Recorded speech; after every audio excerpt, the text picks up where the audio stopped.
ठीक आहे, थोडं दिसण्यासाठी अडचणच येत आहे. थोडीशी क्वालिटी वाढवून पाहू आपण. ओके. नेटवर्कमध्ये सुधारणा झाली की लगेच तुम्हाला क्लिअर दिसायला सुरुवात होईल. थोडं आज नेटवर्क वीक असल्यामुळं थोडंसं दिसण्यासाठी अडचण येत आहे. ठीक आहे. 6वा प्रश्न पहा. सूक्ष्मदर्शिकेत काडीसारखे दिसणारे लहान जीवाणू कोणते? कोणता जीवाणू आहे? लॅक्टोबॅसिलाई जीवाणू. लॅक्टोबॅसिलाई जीवाणू हा आहे. ओके. पुढचा प्रश्न. सर्व प्रकारचा सर्व प्रकारच्या जीवाणूंचा नीलहरित शैवालांचा समावेश होणारी सृष्टी कोणती? सर्व प्रकारच्या जीवाणूंचा व नीलहरित शैवालांचा समावेश होणारी सृष्टी कोणती?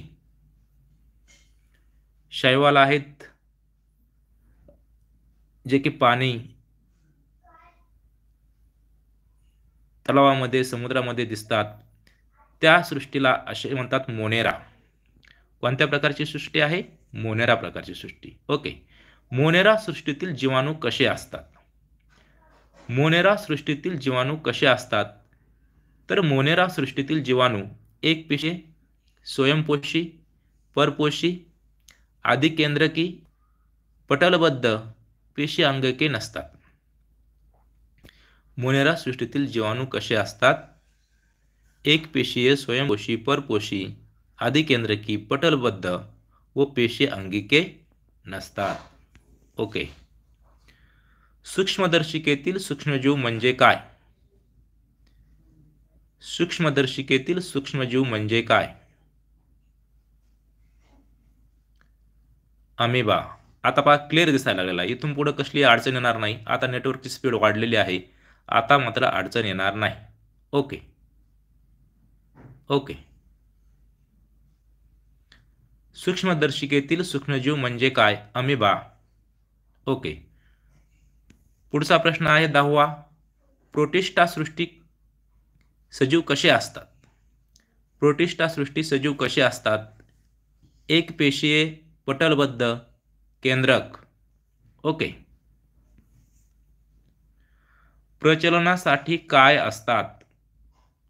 प्रचलनासाठी काय असतात? छदमपाद किंवा रामके किंवा कक्षाभिका. छदमपाद किंवा रामके किंवा कक्षाभिका असतात.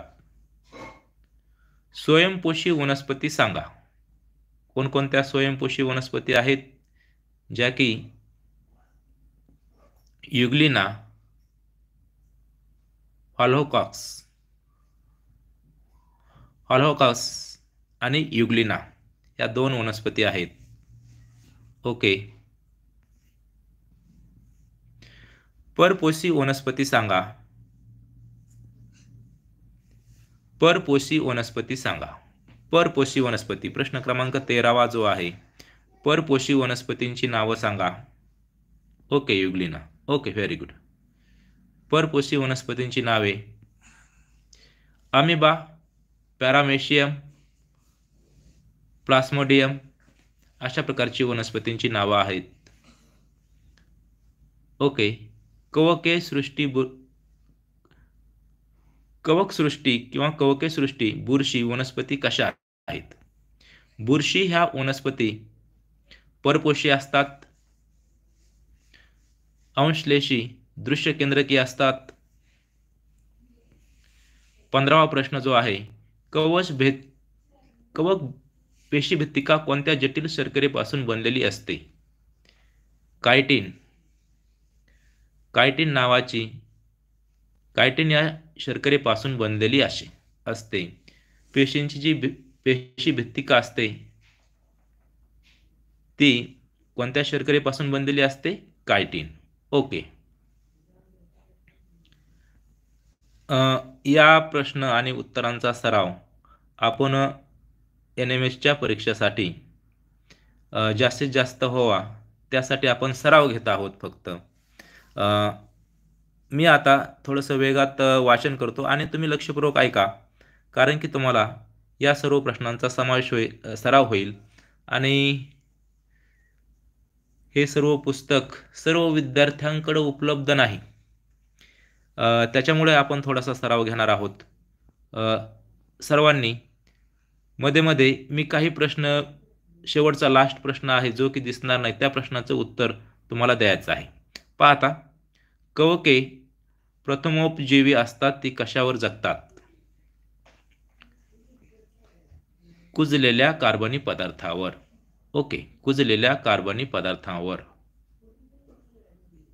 विषाणू संदर्भात संशोधन कार्य करते. पहा आता, विषाणू संदर्भात संशोधन कार्य कोण करते? कोणती संस्था करते? विषाणू संदर्भात संशोधन कार्य कोणती संस्था करते? राष्ट्रीय विषाणू संस्था पुणे. कोणती? राष्ट्रीय विषाणू संस्था पुणे. ओके. भारतीय वैद्यकीय संशोधन परिषदेने राष्ट्रीय विषाणू संस्थेची स्थापना केव्हा केली? तर राष्ट्रीय विषाणू संस्था जी की पुण्याला आहे, त्या पुण्याच्या संस्थेची स्थापना 1952 ला केलेली आहे. जीवाणूंचे प्रकार सांगा. कोणकोणते जीवाणूंचे प्रकार आहेत? गोलाणू, दंडगोलाणू, दंडाणू, स्वल्पविराम आकृती व सर्पिलाकार. अशा प्रकारे वेगवेगळ्या आकाराचे जीवाणू असतात. आकारावरून हे प्रकार पडलेले आहेत पहा. गोलाणू, दंडगोलाणू, दंडाणू, स्वल्पविराम आकृती आणि सर्पिलाकार. अशा प्रकारचे हे सर्व जीवाणूंचे प्रकार आहेत. Okay, very good, very good, very good. जीवाणू किती मिनिटात दुप्पट होतात? जीवाणू किती मिनिटात दुप्पट होतात? पहा, 20 मिनिटांमध्ये जीवाणू काय होतात? दुप्पट होतात. Okay, okay, very good. सूक्ष्मजीव आकार प्रमाण सांगा. सूक्ष्मजीवाच्या आकाराचे प्रमाण सांगायचं आहे. 1 मीटर बरोबर 10 मायक्रोमीटर आणि 1 मीटर बरोबर 10⁹ बरोबर 1 मीटर बरोबर 10चा घातांक किती आहे? 6. 10चा घातांक किती आहे? 6. 10⁶ मायक्रोमीटर. 1 मीटर बरोबर 10⁶ मायक्रोमीटर आणि 1 मीटर बरोबर 10⁹ नॅनोमीटर. अशा प्रकारचं सूक्ष्मजीवाचं आकाराचं प्रमाण असतं. Okay, okay, very good.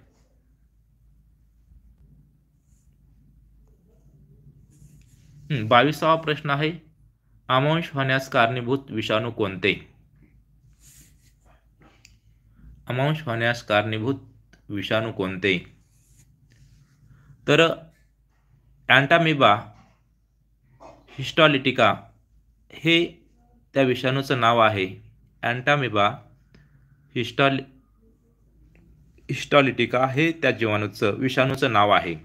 सजीवांचे वर्गीकरण सांगा. सजीवांचे वर्गीकरण सांगा. जीवाणू, आदिजीव, कवके, शैवाले, विषाणू.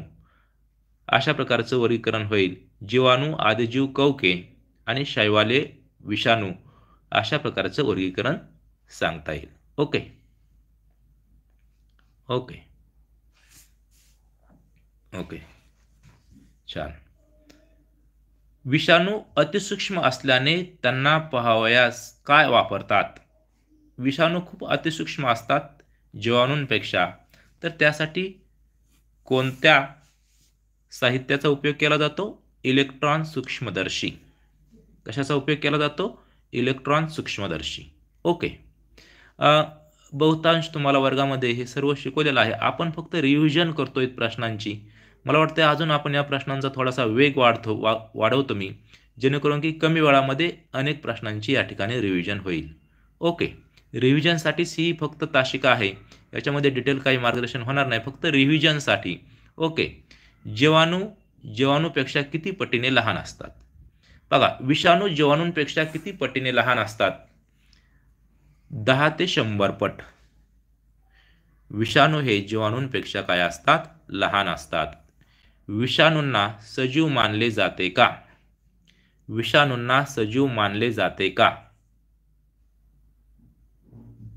नाही. विषाणू अभ्यासनाचे शास्त्र कोणते? विषाणूचा अभ्यास आपण ज्या शास्त्रामध्ये करतो त्या शास्त्रास काय म्हणतात? विषाणूंच्या अभ्यासाचे शास्त्र जे आहे त्या शास्त्रास काय म्हणतात? सूक्ष्मजीवशास्त्र, मायक्रोबायोलॉजी.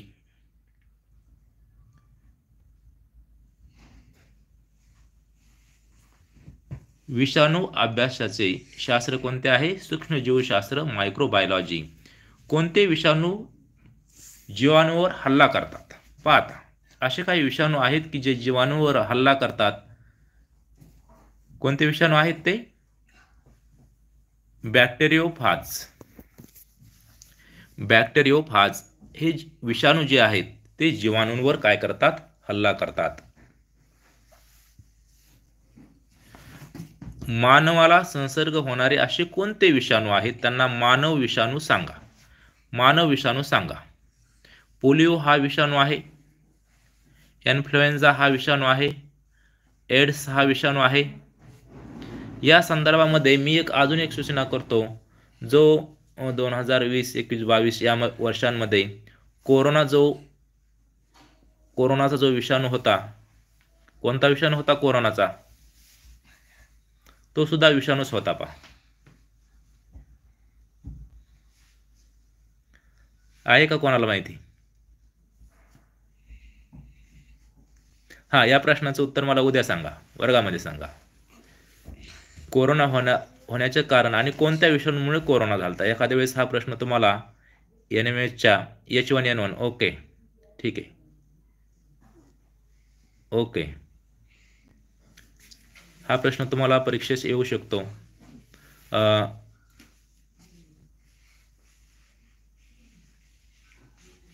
Okay okay. मानव विषाणू याच्यामध्ये जो, ठीक आहे, पुढचा प्रश्न पाहू आपण. गुरे किंवा प्राणी जे आहेत त्यांना विषाणूंची लागण होते असे कोणते विषाणू आहेत? पिकोर्ना विषाणू जो आहे तो गुरांना त्यापासून संसर्ग होतो. वनस्पती विषाणू सांगा. वनस्पतींना संसर्ग होणाऱ्या विषाणूंची नावे. टोमॅटो विल्ट नावाचा विषाणू आहे आणि दुसरा विषाणू आहे तंबाखू मोझाईक. तंबाखू मोझाईक नावाचा विषाणू आहे. विषाणू म्हणजे DNA. अर्थ सांगा. विषाणू म्हणजे DNA म्हणजे काय? DNA. D for deoxyribo, N for nucleic, A for आम्ल. DNA म्हणजे काय? डीऑक्झीरायबो न्यूक्लिक आम्ल. कोविड-19. ओके, ठीक आहे. हा, आपण त्याबाबत चर्चा करू कोरोना संदर्भात उद्याच्याला. लक्ष करा मला. ओके. विषाणू म्हणजे RNA. अर्थ सांगा. विषाणू म्हणजे RNA. अर्थ सांगा. RNA म्हणजे काय? RNA, R for ribo nucleic आम्ल. R for ribo, N for nucleic, A for आम्ल. विषाणू कोठे राहू शकतात? विषाणू कोठे राहू शकतात? फक्त वनस्पती व प्राण्यांच्या जिवंत पेशीमध्येच हे विषाणू राहू शकतात. ओके. पृथ्वीवर सर्वात अधिक संख्येने कोणते जीव आहेत? सूक्ष्मजीव. या अगोदर आपण सूक्ष्मजीवांची एकूण संख्या पाहिली होती 2011च्या. नाही, हा, सजीवांची संख्या पाहिली होती. एकूण सजीवांच्या प्रजातींची संख्या पाहिली होती. ओके. पृथ्वीवर सर्वात अधिक संख्येने कोणते जीव आहेत? सूक्ष्मजीव. ओके. सूक्ष्मजीव वर्गीकरण सांगा. सूक्ष्मजीवांचे आपण कोणत्या 2 प्रकारामध्ये वर्गीकरण करतो? आदिकेंद्रकी आणि दृश्य केंद्रकी या 2 प्रकारामध्ये आपण वर्गीकरण करत असतो. आदिकेंद्रकीमध्ये कोणते सूक्ष्मजीव असतात? आदिकेंद्रकीमध्ये जीवाणू हे सूक्ष्मजीव असतात. ओके. दृश्य केंद्रकीमध्ये कोणते सूक्ष्मजीव असतात? दृश्य केंद्रकीमध्ये आदिजीव, कवके, शैवाले हे दृश्य केंद्रकी या गटामध्ये असतात. ओके. पुढचा प्रश्न पाहू, 39 नंबरचा. प्रजनन सूक्ष्मजीवामध्ये कशा प्रकारे होते? सूक्ष्मजीवांमध्ये होणारे प्रजनन आपल्याला माहिती आहे. प्राणी, पक्षी यांच्यामध्ये कशा प्रकारे प्रजनन होते? एक आहे अंड्याद्वारे त्यांच्या पिल्लांना जन्म देणारे, आपण त्याला अंडज प्राणी म्हणतो. आणि डायरेक्ट पिल्लांना जन्म देणारे असे प्राणी आहेत. ठीक आहे. आणि सूक्ष्मजीव कशा प्रकारे प्रजनन करतात? द्विखंडी भवनाने. कशा प्रकारे? द्विखंडी भवनाने प्रजनन करतात. द्विखंडी भवन म्हणजे काय? एका पेशीचे विभाजन होऊन दोन पेशी तयार होतात. बरोबर आहे. एका पेशीचे विभाजन होऊन दोन पेशी तयार होतात आणि अशा अनेक पेशी तयार होतात द्विखंडी भवनाने. ओके, ठीक आहे. पुढचा प्रश्न आपण पाहू. आरोग्य व सेवा या संदर्भामध्ये पुढचा धडा जो आहे आरोग्य व सेवा या संदर्भामध्ये आपण प्रश्न पाहू. ठीक आहे. शारीरिक व मानसिक व सामाजिक दृष्ट्या सदृढ म्हणजे काय? एखादा व्यक्ती शारीरिक दृष्ट्या, मानसिक दृष्ट्या, सामाजिक दृष्ट्या सदृढ आहे म्हणजे त्याचं आरोग्य कसं आहे? उत्तम आहे. ओके. शरीर क्रियात्मक किंवा मानसशास्त्रीय शरीरातील जैविक कार्यात अडथळा आणणारी स्थिती म्हणजे काय? कोण अडथळा म्हणत असतं? रोग म्हणजे वेगवेगळे आजार, डिसीज. ओके. रोगांचे प्रकार व त्यांचे वर्गीकरण सांगा. रोगांच्या प्रकाराचे वर्गीकरण कशानुसार करतो आपण? कालावधीनुसार. ओके. वयोमानानुसार, कालावधीनुसार आणि कारणांनुसार अशा प्रकारे दोन प्रकारे वर्गीकरण केलं जातं. कालावधीनुसार रोग प्रकार सांगा. दीर्घ व तीव्र अशा प्रकारचे कालावधीनुसार रोग प्रकार आहेत. आणि कारणांनुसार रोग प्रकार जे आहेत ते अनुवंशिक व उपार्जित अशा प्रकारचे आहेत. अनुवंशिक म्हणजे काय? एका पिढीकडून दुसऱ्या पिढीकडे अशा प्रकारचे आजार ट्रान्सफर होत असतात, तर त्याला म्हणायचं अनुवंशिक आजार किंवा उपार्जित आजार. ओके. दूषित हवा, पाणी, अन्न किंवा वाहके याद्वारे पसरणारे रोग म्हणजे काय? पहा, संसर्गजन्य रोग आपण म्हणतो. दूषित हवा असेल, जसं की कोरोना हा विषाणू जो आहे हवेमार्फत पसरत होता, तो संसर्गजन्य रोग होता. कोणता होता? संसर्गजन्य रोग होता. तर दूषित हवा, पाणी, अन्न किंवा वाहके याद्वारे पसरणारे रोग म्हणजे कोणते आहेत? संसर्गजन्य रोग. ओके. दुसरा आहे, या ठिकाणी आजारांची नावं दिलेली आहेत पहा, आणि ते कशाद्वारे होतात आणि त्यांची लक्षणं दिलेली आहेत. तर आजारांची नावे ती कशाद्वारे होतात आणि त्यांची लक्षणे काय आहेत या संदर्भामध्ये आपण माहिती पाहू. क्षयरोग, त्याला ट्युबरकुलोसिस असं म्हणतात. तर तो कशाद्वारे होतो? थुंकीतून. एखादा क्षयरोग असलेला व्यक्ती थुंकला आणि आपण जर त्याच्या संपर्कामध्ये आलोत तर दुसऱ्या व्यक्तीला सुद्धा किंवा त्याच्या संपर्कामध्ये येणाऱ्या व्यक्तीला हा आजार होऊ शकतो. दीर्घ खोकला, लक्षणे काय असतात त्या ट्युबरकुलोसिसचे? दीर्घ खोकला असतो, रक्त पडणे, तोंडावाटे रक्त पडणे अशा प्रकारचे लक्षणं त्या व्यक्तीला दिसतात. 8 नंबरचा जो आहे कावीळ, हिपॅटायटिस. हिपॅटायटिसमध्ये थकवा जाणवतो कावीळ झाल्यानंतर. कशाद्वारे हा कावीळ होतो? दूषित पाण्याद्वारे. ओके. याची लक्षणं काय आहेत? भूक कमी लागते, मळमळ होते किंवा थकवा जाणवतो. ओके. 9वा प्रकार आहे अतिसार हगवण, डायरिया आपण त्याला म्हणतो. हा सुद्धा दूषित अन्न व पाणी याद्वारे होणारा आजार आहे. पोटदुखी, जुलाब अशा प्रकारचे आजारे होतात. पटकी कॉलरा आपण म्हणतो, तो सुद्धा दूषित अन्न, पाणी याद्वारे होणारा आजार आहे. उलट्या, पोटदुखी अशा प्रकारचे आजार याद्वारे होत असतात. विषमज्वर, टायफॉइड, ताप जे आहेत ते सुद्धा दूषित अन्न, पाणी, भूक कमी, मळमळ. तर टायफॉइड हा आजार जर झाला तुमच्यापैकी बऱ्याच जणाला झालाय असेल एखाद्या वेळेस, तर तुम्हाला त्याचा अनुभव आला असेल. तर दूषित अन्न खाल्ल्यामुळं, पाण्यामुळं हा आजार होत असतो. या आजारामध्ये भूक कमी लागते, मळमळ होते आणि ताप येतो. कोणत्या प्रकारच्या डासांमुळे डेंग्यू होतो? सोपा प्रश्न आहे, सोपा. Aedes aegypti. ओके. डेंग्यू कोणत्या प्रकारच्या विषाणूमुळे होतो? आता डेंग्यू हा विषाणूमुळे होतो.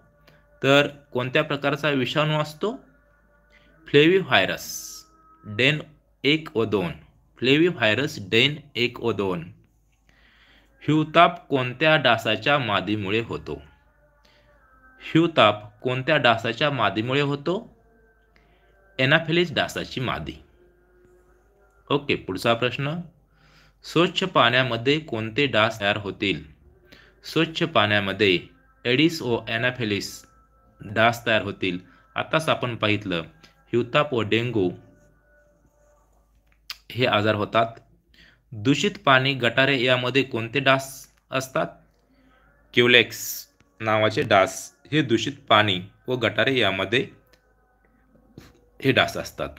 स्वाईन फ्लूचा संसर्ग कोणाद्वारे होतो? स्वाईन फ्लूचा संसर्ग डुक्कर व माणूस याद्वारे होतो. ओके. स्वाईन फ्लू प्रसार कशाद्वारे होतो? डुक्कर व माणसाद्वारे तर होतो, आपण त्यांच्या संपर्कामध्ये आल्यानंतर.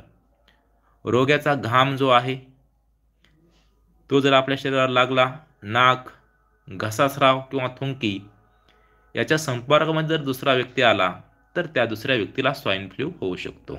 ओके. स्वाईन फ्लू लक्षणे सांगा. स्वाईन फ्लू जर एखाद्या व्यक्तीला झाला तर त्याला धाप लागणे, श्वसन अडथळा, घसा खवखवणे, शरीर दुखणे अशा प्रकारची लक्षणं दिसतात. स्वाईन फ्लू घसा द्रव नमुना तपासणीसाठी कुठे पाठवावा लागतो? जसं की कोरोनामध्ये याची टेस्ट केली जायची. हा स्वाईन फ्लूचा घसा द्रव नमुना तपासणीसाठी कुठे पाठवावा लागतो? NIV, NICD या ठिकाणी पाठवावा लागतो. NIV म्हणजे काय? NIV म्हणजे काय? N for national institute of virology, पुण्यामध्ये. पहा, कोरोनामध्ये सुद्धा याच संस्थेकडे कोरोनाचे प्रथम नमुने तपासण्यासाठी दिलेले होते. NICD म्हणजे काय? National institute of communicable diseases, Delhi. अशा प्रकारच्या 2 संस्था ज्या आहेत त्या तपासणीसाठी वेगवेगळ्या तपासण्या या ठिकाणी होत असतात. स्वाईन फ्लू प्रथम कोणत्या देशात बाधा झाली? स्वाईन फ्लूची प्रथम कोणत्या देशात बाधा झाली? मेक्सिको. ओके. स्वाईन फ्लू कोणत्या विषाणूमुळे होतो? H1N1 influenza A. H1N1 influenza A या विषाणूमुळे. 25 नंबरचा प्रश्न आहे. एड्सचा अर्थ सांगा. एड्सचा अर्थ सांगा. AIDS. A for acquired immunodeficiency of syndrome. एड्सचा फुल फॉर्म लक्षात ठेवा. Acquired immunodeficiency of syndrome. Okay. AIDS कोणत्या विषाणूमुळे होतो? HIV अर्थ सांगा. H for human, I for immunodeficiency virus, V for virus. Okay. एड्सचे नेमके निदान करण्याची चाचणी कोणती आहे? Elisa, ELISA. ओके. HIV विषाणू पहिल्यांदा कोठे सापडला? आफ्रिकेत. खास प्रजातीच्या माकडामध्ये हा सापडलेला आहे. आफ्रिकेमध्ये खास प्रजातीच्या माकडांमध्ये. ओके. पुढे पाहू. रेबीज. ओके. रेट संदर्भात एक प्रश्न राहिला आहे.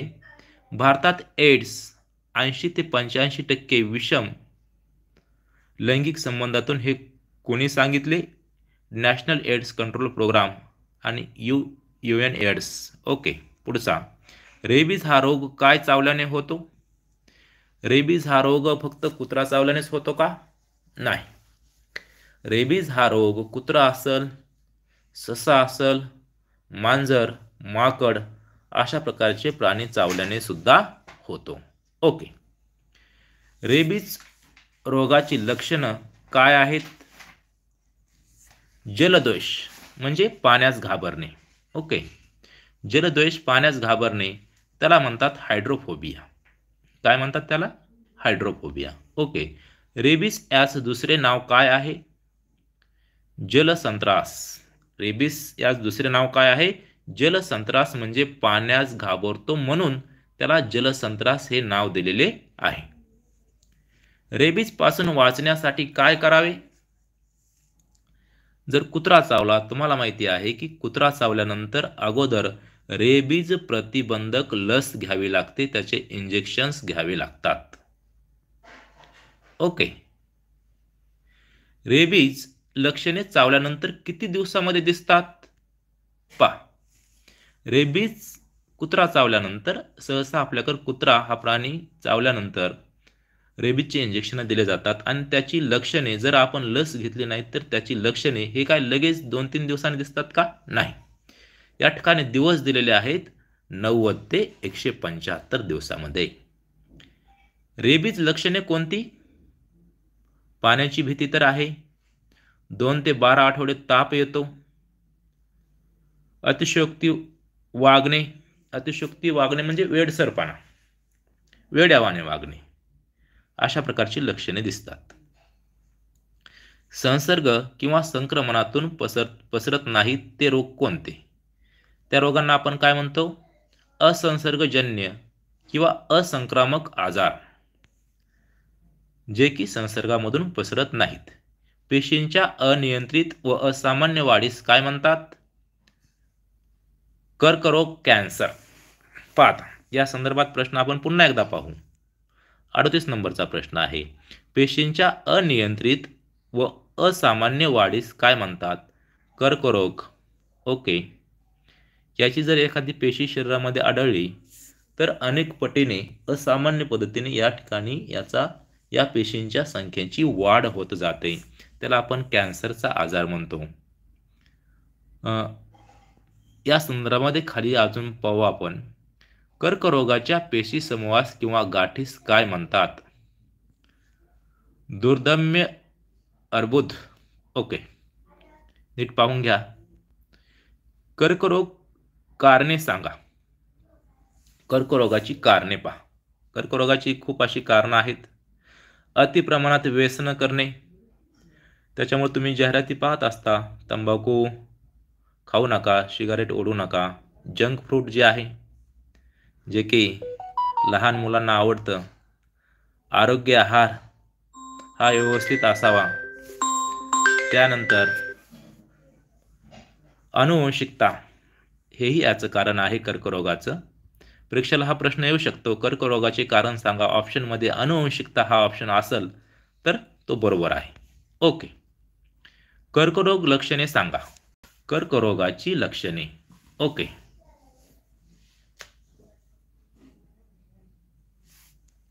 कर्करोग लक्षणे सांगा. तर कर्करोग झालेल्या व्यक्तीस काय होतं? दीर्घ खोकला होतो, गिळताना त्रास, बरे न होणारे उरण आणि अकारण वजन घटणे अशा प्रकारचे त्रास होतात. कर्करोग निदान प्रकार सांगा. आता कर्करोगाचे निदान करायचे असेल, कर्करोग ओळखायचा असेल तर कशा प्रकारे ओळखता येतो? टिश्यू डायग्नोसिस करावं लागतं त्याचं. दुसरी एक पद्धत आहे CT scan, M R I scan करावा लागतो, मॅमोग्राफी, बायोप्सी करावं लागते. ओके. अशा प्रकारच्या टेस्टद्वारे एखाद्या व्यक्तीस कॅन्सरचा आजार आहे का नाही याचं निदान करता येतं. 43 नंबरचा प्रश्न आहे. कर्करोग उपचार सांगा.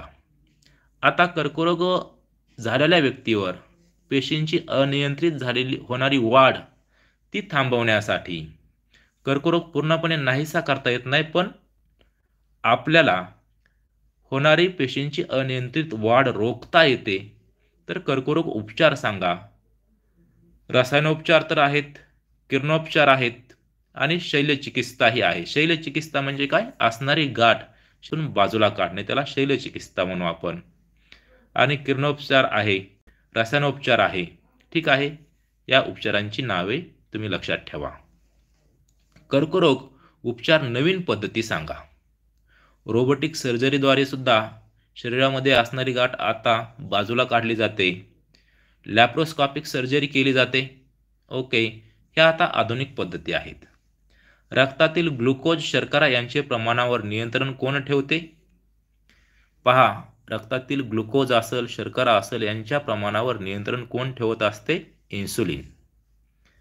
इन्सुलिन नावाचा घटक खूप महत्त्वाचा आहे. आपण जर त्याची कमतरता असेल तर आपण अशा व्यक्तीस शुगर होते. आपण म्हणतो एखाद्या व्यक्तीला शुगर झाली, चहा प्यायचा नाही, गोड पदार्थ खायचा नाही. तो हाच प्रकार आहे पहा. रक्तातील ग्लुकोज, शर्करा यांचे प्रमाणावर नियंत्रण कोण ठेवते? इन्सुलिन. इन्सुलिन कुठे तयार होते? इन्सुलिन स्रवणाचं काम किंवा तयार करण्याचं काम महत्त्वाचं आहे स्वादुपिंडामध्ये. ओके. इन्सुलिनमुळे शर्करा प्रमाण नियंत्रित राहत नाही. या आजारास काय म्हणतात? मधुमेह. काय म्हणतात या आजारास? मधुमेह. इंग्रजीमध्ये काय म्हणतात? डायबेटीस. काय म्हणतात इंग्रजीमध्ये? डायबेटीस. ओके. मधुमेह लक्षणे व कारणे सांगा. मधुमेह झाल्यानंतर अशा व्यक्तीस कोणकोणते कारणे दिसून येतात? पहा.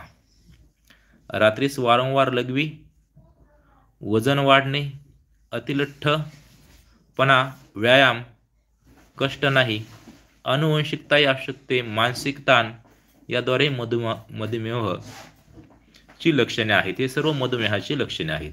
जगामध्ये सर्वात जास्त मधुमेही कोणत्या देशात आहेत? पहा, प्रश्न महत्त्वाचा आहे.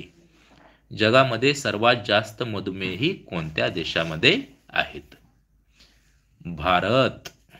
खूप मला तरी वाटलं दुसऱ्या देशाचं नाव असेल तर भारत मधुमेहामध्ये जगामध्ये क्रमांक 1 ला आहे. हे काही चांगली गोष्ट नाही. ठीक आहे. ओके. भारतात साधारण किती मधुमेही रुग्ण आहेत? 7.5 कोटी मधुमेही रुग्ण आहेत. ओके. 7.5 कोटी मधुमेहाची रुग्णे आहेत. हृदयाच्या स्नायूंना ऑक्सिजन व रक्तपुरवठा अपुरा पडल्यास येणारा आजार कोणता? हृदयविकाराचा झटका.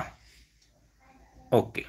हृदयाच्या स्नायूंना ऑक्सिजन व रक्तपुरवठा अपुरा पडल्यास होणारा आजार कोणता आहे? हृदयविकाराचा झटका. हृदयविकार लक्षणे सांगा. छातीत दुखणे, घाम येणे, अस्वस्थता वाटणे, श्वास गुदमरणे अशा प्रकारची हृदयविकाराची लक्षणे आहेत. हृदयविकार कारणे सांगा. हृदयविकाराची कारणे: धूम्रपान, अतिताण, मधुमेह, उच्च रक्तदाब, वजन, लठ्ठपणा अशा प्रकारची कारणं आहेत. त्यामुळं आपण नियमित व्यायाम करत राहणं हे त्याच्यावरील उपाय आहे. हृदयविकार संबंधित शब्द, उपाय क्रिया सांगा. जर एखाद्या व्यक्तीस हृदयविकार झाला असेल किंवा रक्तपुरवठा होण्यास काही अडथळा निर्माण होत असेल तर अँजिओप्लास्टी केली जाते. बायपास, एखाद्या व्हेनमध्ये, रक्तवाहिनीमध्ये रक्ताच्या गाठी झाल्या असतील त्या ठिकाणी बायपास काढला जातो. ओपन हार्ट सर्जरी केली जाते. स्टेंट्स टाकले जातात. पेसमेकर, हृदय प्रत्यारोपण प्रकारामध्ये केलं जातं. तर अशा प्रकारे हे सर्व कारणं आहेत. पुढील प्रश्न पाहू. 56 नंबरचा. हृदयविकार झटका आल्यानंतर काय करावे? छातीवर शास्त्रीय पद्धतीने दाब द्यावा. ही पद्धती आहे. पाहता, छातीवर दोन्ही हात ठेवून दाब दिला जातो. या पद्धतीला काय म्हणतात? छातीवर दोन्ही हात ठेवून दाब दिला जातो. ठीक आहे.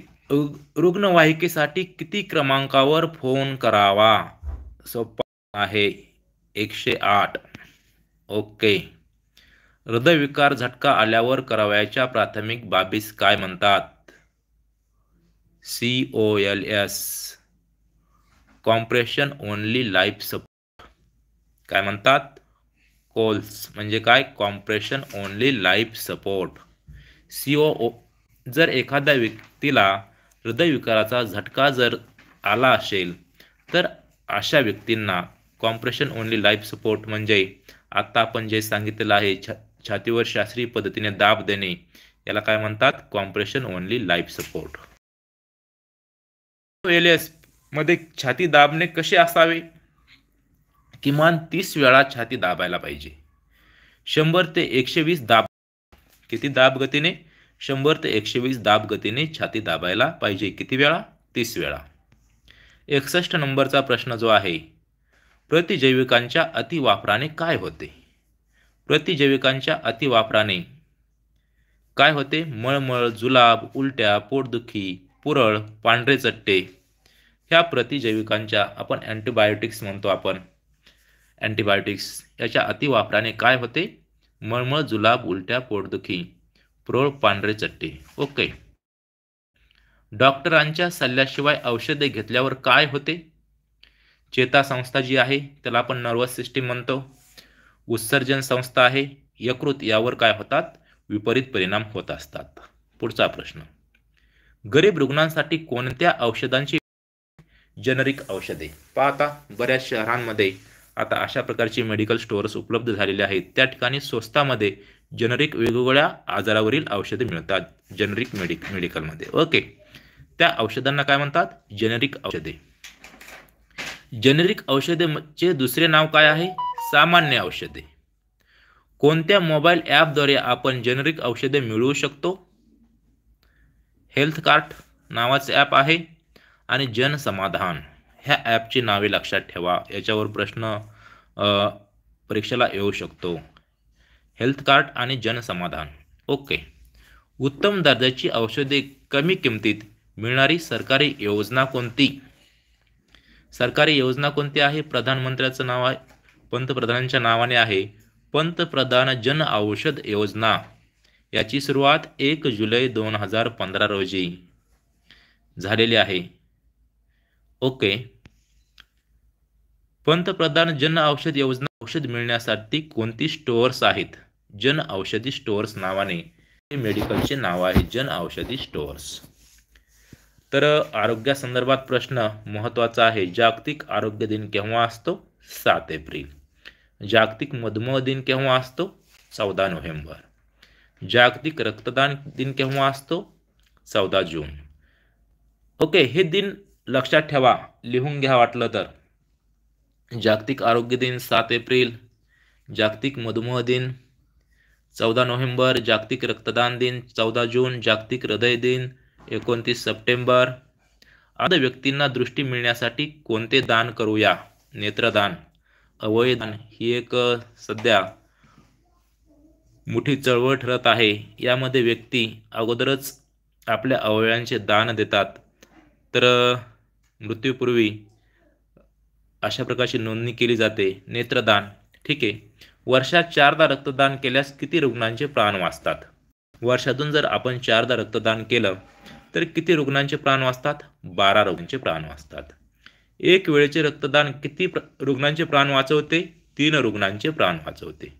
त्यामुळे एकदा तरी आपण रक्तदान करायला, वर्षातून किमान एक वेळेस तरी रक्तदान करायला पाहिजे. ओके. पुढचा आहे बल व दाब. ओके. स्थिर वस्तू स्थिर केव्हा राहते? बरोबर आहे. एखादी वस्तू स्थिर आहे, ती स्थिर केव्हा राहणार आहे? त्या वस्तूवर बल नाही लावले तर. त्या वस्तूवर दुसऱ्या कोणत्याही बलाचा वापर नाही झाला तर ती वस्तू स्थिर राहील. गतिमान वस्तूवर बल नाही लावले तर काय होते? ती वस्तू त्याच वेगाने पुढे जात राहते. ओके. गतिमान वस्तूवर बल नाही लावले तर ती त्याच वेगाने पुढे जाते. हा कोणता नियम आहे? हा आहे न्यूटनचा गतिविषयक नियम. ओके. न्यूटनचा गतिविषयक नियम. Very good. ओके. लोखंडी टाचण्या चुंबकीय ध्रुवाकडे कोणामुळे आकर्षित होतात? चुंबकीय बलामुळे. सोपा प्रश्न आहे. कोणत्या बलामुळे वस्तू पृथ्वीकडे आकर्षित होतात? गुरुत्वीय बळ. बरोबर आहे. केसांमध्ये फिरविलेल्या कंगव्याकडे कागदी कपडे आकर्षित होतात, हे कोणते बल आहे? पहा, हा प्रयोग तुम्ही केलेला आहे, तुम्हाला माहिती आहे. परंतु हा प्रश्न आला तर त्या बलाचं नाव माहिती असायला पाहिजे. मराठीमध्ये स्थितिक विद्युत बल. काय नाव आहे त्याचं? स्थितिक विद्युत बल. ओके. पुढचा प्रश्न. कंगव्याला कागदी कपडे चिटकतात कारण कंगव्यावर स्थितिक विद्युत भार असतो, त्याच्यामुळे कागदी कपडे चिटकतात. Okay okay okay. त्याच वेळी कपड्यावर कोणता भार असतो? विरुद्ध प्रवर्तित भार असतो. बरोबर. वस्तूंच्या एकमेकांच्या थेट संपर्कातून कोणते बल तयार होते? वस्तूंमध्ये संपर्क नसताना प्रयुक्त होणाऱ्या बलास काय म्हणतात? संपर्क नसताना प्रयुक्त होणाऱ्या बलास म्हणतात असंपर्क बल. Very good. संपर्क बल सांगा.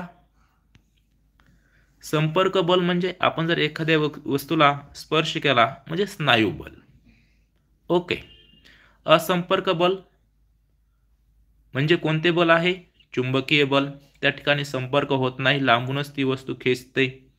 गुरुत्व बल, स्थितिक विद्युत बल. या ठिकाणी त्या वस्तूशी संपर्क होत नाही, प्रत्यक्ष स्पर्श केला जात नाही. या वस्तूला काय म्हणायचं? असंपर्क बल. ओके. पुढील प्रश्न पाहू. उचलणे, ढकलणे, ओढणे कोणते बल आहे? प्रश्न क्रमांक 13. स्नायू बल. या आपल्या स्नायूंच्या मदतीनेच आपण ह्या सर्व क्रिया करतो, त्यामुळे हे आहे स्नायू बल. 14. सर्व गतिमान वस्तूवर कोणते बल कार्यरत असते? घर्षण बल. गतिमान वस्तूंवर कोणते बल कार्यरत असते? घर्षण बलामुळेच गतिमान वस्तू काही ठराविक कालावधीनंतर थांबते. ओके. कोणत्याही वस्तूस बल लावून सोडले असता ती पुढे जाऊन कमी गतिमान होऊन थांबते, हे कोणत्या बलामुळे घडते? ओके. आता सांगितलं होतं त्या पद्धतीने घर्षण बलामुळे. प्रश्न क्रमांक 16. घर्षण बल गतीच्या कोणत्या दिशेने प्रयुक्त असते? घर्षण बल गतीच्या विरुद्ध दिशेने प्रयुक्त असते. ओके. घसरणे हा विषय कशामुळे होतो? घर्षण बल कमी व घर्षण बल नसणारे. बरोबर आहे. हा 17 नंबरचा प्रश्न. याचा अनुभव तुम्हाला घसरगुंडीवरून घसरताना येतो. घसरगुंडीवरून तुम्ही सहज घसरता, कारण की घसरगुंडीचा पृष्ठभाग जो आहे अतिशय गुळगुळीत व मऊ असतो, त्याच्यामुळं त्या ठिकाणी घर्षण बल कमी असतं. घर्षण बल नसल्यामुळे तुम्ही त्यावरून सटकता, घसरता. परंतु त्याच्याऐवजी एखादा खडबडीत भाग असेल त्याच्यावरून तुम्ही घसरणार नाही. बरोबर आहे. ओके. घसरणे हा विषय कशामुळे होतो? मग घर्षण बल कमी असल्यामुळे. ओके. प्रश्न क्रमांक 18. चुंबकामध्ये कोणते बल कार्यरत असते? बरोबर आहे. चुंबक लांबूनच काय करतं? लोखंडी वस्तू असतील तर त्याला स्वतःकडे खेचून घेतं. ते प्रत्यक्ष संपर्कामध्ये नसल तरीही ते खेचून घेण्याची क्षमता असते, त्याला असंपर्क बल म्हणतात. ओके. 19 नंबरचा प्रश्न आहे. चुंबकाच्या कोणत्या 2 ध्रुवांमध्ये आकर्षण असते? विरुद्ध ध्रुवांमध्ये. तुम्हाला माहिती आहे चुंबकावर कोणते 2 ध्रुव असतात? साऊथ पोल आणि नॉर्थ पोल. ओके. 2 बाजूंना समान बलास काय म्हणतात? संतुलित बल म्हणतात. दोन्ही बाजूने समान बल असेल तर त्यांना काय म्हणतात? संतुलित बल. दोन्ही बाजूंना असमान बल त्यास काय म्हणतात? असंतुलित बल असे म्हणतात. ओके. दोन्ही बाजूला बल लावून एखादी वस्तू केव्हा स्थिर राहील? दोन्ही बाजूला बल लावून एखादी वस्तू केव्हा स्थिर असेल? तर संतुलित बल लावल्याने. दोन्ही बाजूंना जर आपण सारखेच बल लावले तर एखादी वस्तू स्थिर राहील. दोन्ही बाजूला बल लावताना वस्तू मागे पुढे अस्थिर केव्हा होईल? जर एका साईडला आपण कमी बल लावलं, एका साईडला जास्त बल लावलं, तर असंतुलित बल लावल्याने वस्तू काय होणार आहे? मागे पुढे अस्थिर होणार आहे. प्रश्न क्रमांक 24. एकाच वस्तूवर एकाच बाजूने बल लावल्यास काय होते? पाहता. एकाच वस्तूवर एकाच बाजूने बल लावल्यास काय होणार आहे? बलाच्या बेरजे एवढे बल वस्तूवर काय होणार आहे? प्रयुक्त होणार आहे. ओके. पुढचा प्रश्न पाहू.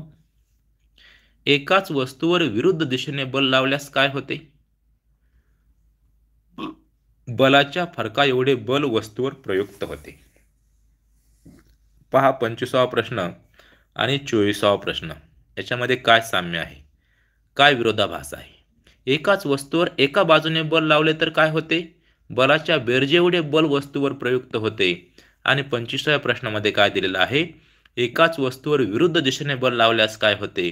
बलाच्या फरका एवढे बल वस्तूवर प्रयुक्त होते. म्हणजे ॲडिशन सबट्रॅक्शन आहे या ठिकाणी. ओके, हे लक्षात ठेवा. 26 नंबरचा प्रश्न.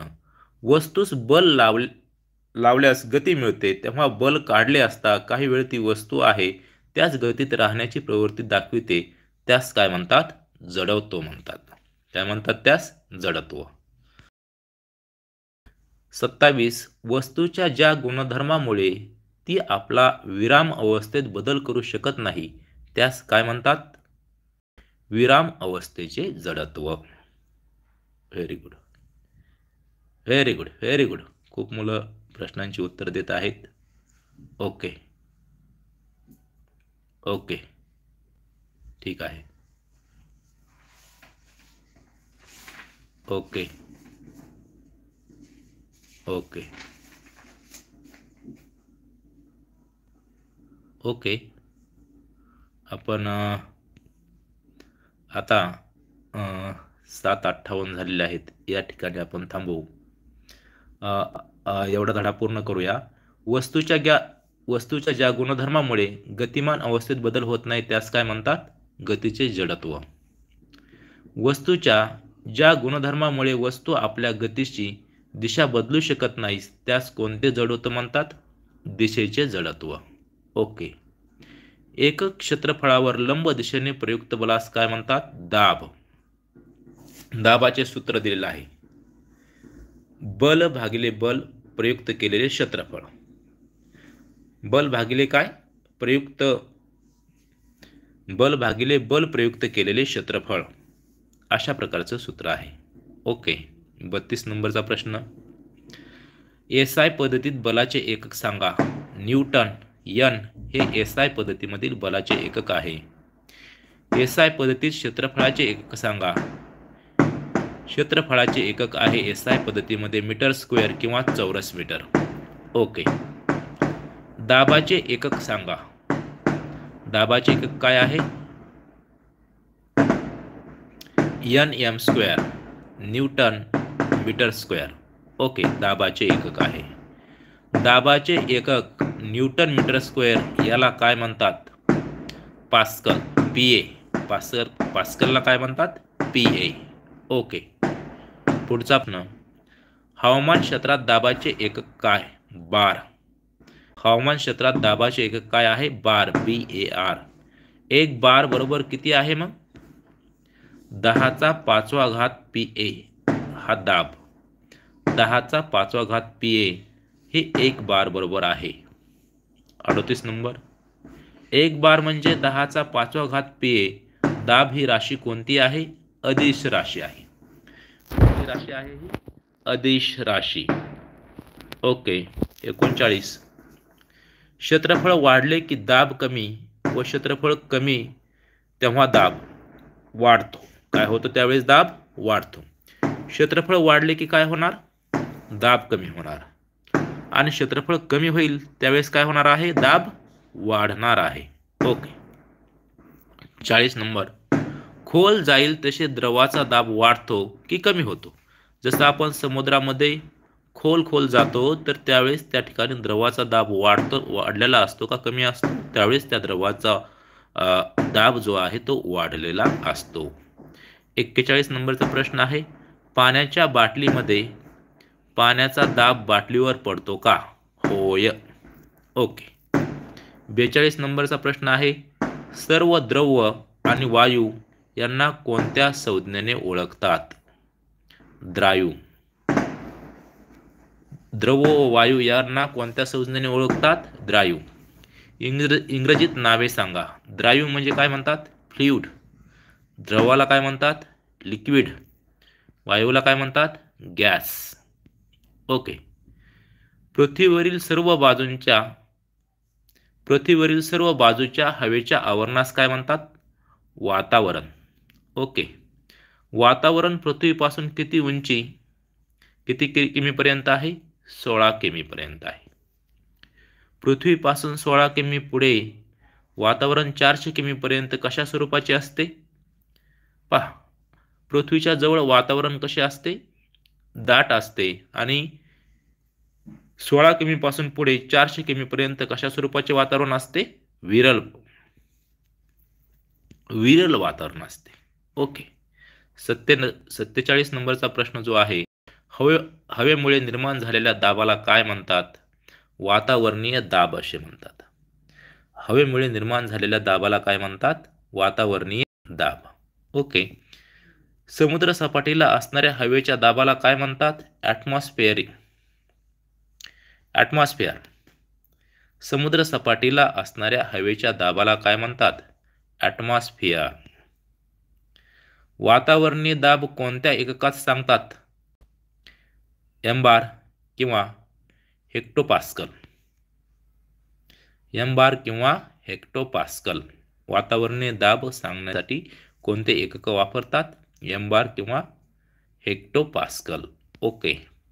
आपण वातावरणीय दाबाखाली का चिरडले जात नाही? आपल्या शरीरात पोकळ्यांमध्ये हवा व रक्तवाहिन्यांमध्ये रक्त यामुळे दाब संतुलित होतो. आपण वातावरणीय दाबाखाली का चिरडले जात नाही याचं कारण काय दिलेलं आहे पहा. आपल्या शरीरात पोकळ्यांमध्ये हवा व रक्तवाहिन्यांमध्ये रक्त यामुळे दाब काय होतो? संतुलित होतो. Okay. 1 atmosphere is equal to काय दिलेलं आहे? 100 × 10³ पास्कल. आणि 1 बार इज इक्वल टू काय दिलेलं आहे? 10⁻³ एमबार. ओके. 1 एमबार बरोबर काय आहे? हे सूत्र लक्षात ठेवा. अशा प्रकारे सूत्र परीक्षेला येऊ शकतात. 10⁻² पास्कल किंवा हेक्टोपास्कल असं म्हटलं जातं.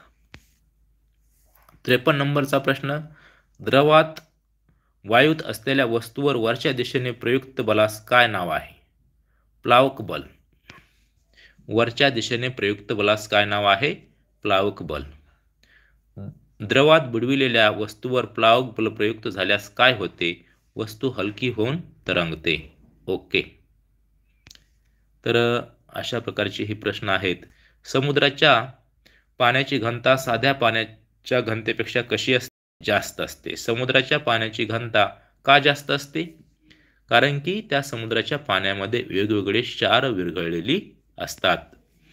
पाण्याची घनता कशाने वाढते? मिठाने. ओके. आपण पाण्यामध्ये मीठ टाकलं तर त्या मिठाने काय होईल? पाण्याची घनता वाढेल. प्लावक बल कोणत्या 2 गोष्टीवर अवलंबून असते? वस्तूचे आकारमान व द्रवाची घनता. प्लावक बल वस्तूच्या वजनापेक्षा जास्त असल्यास काय होईल? वस्तू तरंगते. बरोबर आहे. आपण म्हणतो मृत समुद्र जो आहे त्या ठिकाणी माणूस पाण्यावरती तरंगतो. कारण का? प्लावक बल वस्तूच्या वजनापेक्षा जास्त असल्यास काय होईल? वस्तू तरंगते. प्लावक बल वस्तूच्या वजनापेक्षा कमी असल्यास काय होईल? वस्तू बुडते. ओके. प्लावक बल वस्तूच्या वजना एवढे असल्यास काय होईल? पाण्यात व द्रवात काय होईल? तरंगते. ओके. आर्किमिडीज कोण होता? एक ग्रीक शास्त्रज्ञ होता. प्रखर बुद्धीचे गणिती तज्ञ होता. ओके. जे सर्कमफरन्स जे आहे, सर्कमफरन्स वर्तुळाचे क्षेत्रफळ काढण्यासाठी त्याचा उपयोग केला जातो. पाय, त्याला आपण पाय म्हणतो. त्याची व्हॅल्यू असते 22/7 किंवा 3.14 चे मूल्य कोणी शोधून काढले? पाय बरोबर काय आहे? 22/7 किंवा 3.14 आर्किमिडीज या शास्त्रज्ञाने. ओके. युरेका म्हणजे काय? मला सापडले. युरेका म्हणजे काय आहे? मला सापडले. ग्रीस सैन्यास रोमनांनी लढताना आर्किमिडीज यांचे कोणते शोध उपयोगी पडले? तर्फा, कप्पी, चाके यांचा शोध त्यांना उपयोगी पडलेला आहे, त्यामुळे युद्धामध्ये त्यांना उपयोग झालेला आहे. पाणबुड्यांची उपकरणे कोणत्या तत्वावर आधारित आहेत? दुग्धतामापी, आर्द्रतामापी या तत्वांवर आधारित आहेत. घनतेचे एकक SI पद्धतीत काय आहे? किलोग्रॅम मीटर्स क्यूब आहे. घनतेचे एकक SI पद्धतीमध्ये काय आहे? Kilogram metres cube. पदार्थाची शुद्धता ठरवताना कोणता गुणधर्म उपयोगी पडतो? घनता. ओके, अशा प्रकारचे हे सर्व प्रश्न आहेत. मला वाटतं या ठिकाणी आपण थांबू. 8:07 झालेले आहेत. थांबायचं का?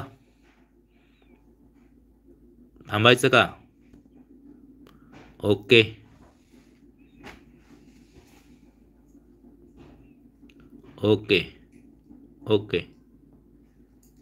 मला वाटतं आपण थांबूया आता. ठीक आहे. काय म्हणतायत मुलं? हां, ओके. थांबायचं आहे का? ठीक आहे, आपण प्रश्नांचा सराव करत आहोत या ठिकाणी. तुमचाही अभ्यास होईल यानुसार चालू आहे. ओके, मला वाटतं आपण थांबू. ठीक आहे, उद्या आपण जास्त वेळ घेऊ, मुलांना त्याबाबत सूचना देऊ. आज सूचना न देता आपल्याला जास्त वेळ घेता येणार नाही, कारण की नियमित तास हा आपला 1 तासाचा असतो. त्यामुळं ठीक आहे, खूप मुलांचे नो नो नो नो म्हणून आलेला आहे. फक्त हा धडा आपण कंप्लीट करूया. ओके, हा धडा आपण कंप्लीट करूया. ठीक आहे, पाहता 70 नंबरचा प्रश्न पहा. ठीक आहे, अवघ्या 2 ते 3 मिनिटामध्ये हा कंप्लीट होईल, त्यानंतर आपण स्टॉप करू. ओके, 70 नंबरचा हा प्रश्न आहे. सापेक्ष घनतेलाच आणखी काय म्हणतात?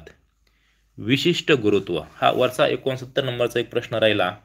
पदार्थाची सापेक्ष घनता कोणत्या घनतेच्या तुलनेत व्यक्त केली जाते? पाण्याच्या. ओके, 71 नंबरचा प्रश्न आहे. एखादी वस्तू द्राव्यमध्ये अंशतः किंवा पूर्णतः बुडविल्यास त्यावर प्रयुक्त केलेले बल किती असते? वस्तूने बाजूला सारलेल्या द्रावीच्या वजना एवढे. पाहता, एखादी वस्तू आपण पाण्यामध्ये बुडतो त्यावेळेस प्रयुक्त केलेले बल किती असते? त्या वस्तूने बाजूला काढलेले पाणी जे आहे त्या वस्तूच्या वजना एवढे असते. ओके, 71 नंबरचा प्रश्न पाहून घ्या. 72 नंबर. आर्किमिडीज युरेका म्हणत कशातून बाहेर आला? बघा, युरेका म्हणजे काय? युरेका आपण पाहितलं आहे वर. आर्किमिडीज युरेका म्हणजे काय? वरती प्रश्न आहे. काय आहे युरेका म्हणजे? कोण सांगतंय युरेका म्हणजे काय? कुठे गेला प्रश्न तो? युरेका म्हणजे काय? मला सापडले. Very good Shinde. Okay, bathroom मधून. ओके, ठीक आहे, बाथटब मधून. Very good. आर्किमिडीज युरेका म्हणत कशातून बाहेर आला? बाथटब मधून. ओके, सापेक्ष घनता बरोबर पदार्थाची घनता भागिले पाण्याची घनता. ओके, पदार्थाची घनता आपण पाण्याची घनता, सापेक्ष घनता बरोबर सूत्र लक्षात ठेवा. ओके, या ठिकाणी हा धडा संपलेला आहे. पुढचा धडा आहे धारा, विद्युत आणि चुंबकत्व. ठीक आहे, या ठिकाणी आपण स्टॉप करूया. ठीक आहे, उद्या आपण या संदर्भामध्ये पुन्हा पाहू. काय आहे, आज मला हा क्लास घेण्यामध्ये एका स्क्रीनवर चालणाऱ्या पेनाची आवश्यकता होती. तो माझ्याकडे तो पेन होता, त्यामुळं तो जर पेन असता तर मला अजून डिटेलमध्ये तुम्हाला समजून सर्व प्रश्न सांगता आले असते. पण तो पेन मी उद्या उपलब्ध करणार आहे आणि उद्या आपण जास्त वेळ ही तासिका घेऊ. त्या पेनामुळे खूप अडचण यायला लागली. पहा, मला या ठिकाणी पेन वापरता येत नव्हता, तर उद्याच्याला तो पेन उपलब्ध करेल मी आणि आपण अजून चांगल्या पद्धतीने या संदर्भामध्ये तासिका घेऊ. Okay, good night. Okay okay okay okay. Good night. Okay. सर्वांनी जेवण करा. जेवण केल्यानंतर पुन्हा अभ्यासाला लागा. ज्या ज्या मुलांना शिष्यवृत्ती मिळवायची आहे NMSमध्ये सर्वांनी अभ्यासाला लागा. शिष्यवृत्ती नाही मिळाली तरीसुद्धा अभ्यास खूप महत्त्वाचा आहे. तो काय तुमचा निरुपयोगी होणार नाही. तुम्हाला नक्कीच पुढील आयुष्यामध्ये उपयोगी होईल. त्यामुळं सर्वांनी किमान रात्री 10 वाजेपर्यंत आणि सकाळी 1 तास अभ्यास करणं आवश्यक आहे. Okay. Good night. Best of luck.